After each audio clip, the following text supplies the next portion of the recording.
नमस्कार, मैं प्रीति जायसवाल और स्वागत करती हूँ आप सभी का आपके अपने channel and patriarchy start gender equality में।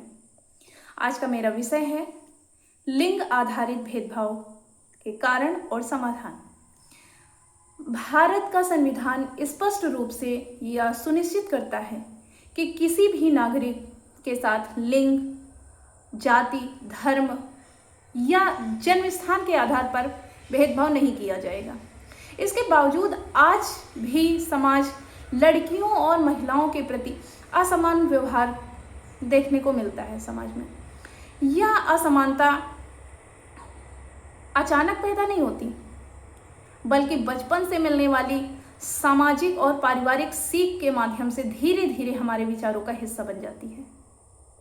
बचपन से शुरू होने वाला भेदभाव बच्चे अपने आसपास के वातावरण से सीखते हैं। वे देखते हैं कि घर में माँ अधिकांश घरेलू कार्यों की जिम्मेदारी निभाती है, जबकि पिता मुख्यतः आर्थिक जिम्मेदारियां तक सीमित रहते हैं। कई परिवारों में माँ सुबह से रात तक लगातार काम करती है, जबकि पिता को अपेक्षाकृत अधिक आराम और स्वतंत्रता प्राप्त होती है।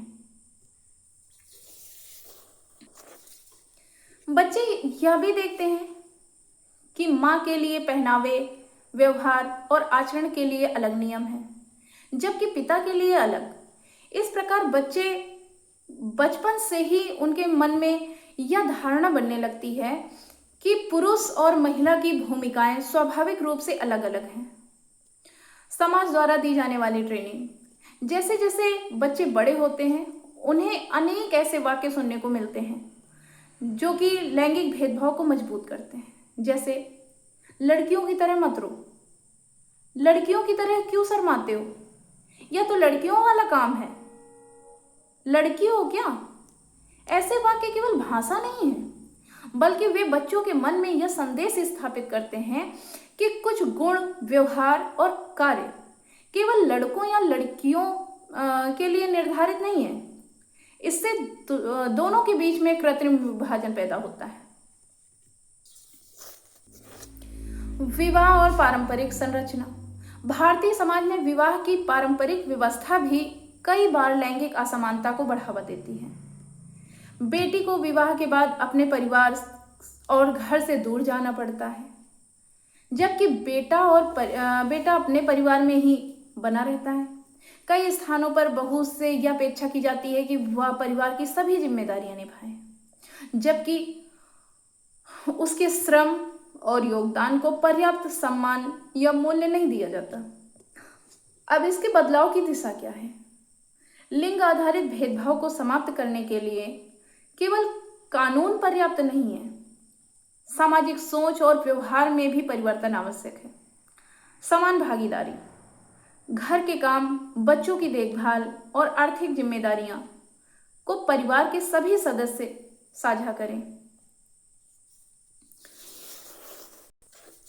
भाषा में बदलाव, लड़कियों जैसा या लड़कों जैसा कहकर किसी व्यवहार को अच्छा या बुरा बनाने की प्रवृत्ति समाप्त करनी होगी। शिक्षा और जागरूकता, बचपन से ही लड़के और लड़कियों का समान अधिकार, अवसर और सम्मान का महत्व सिखाया जाना चाहिए।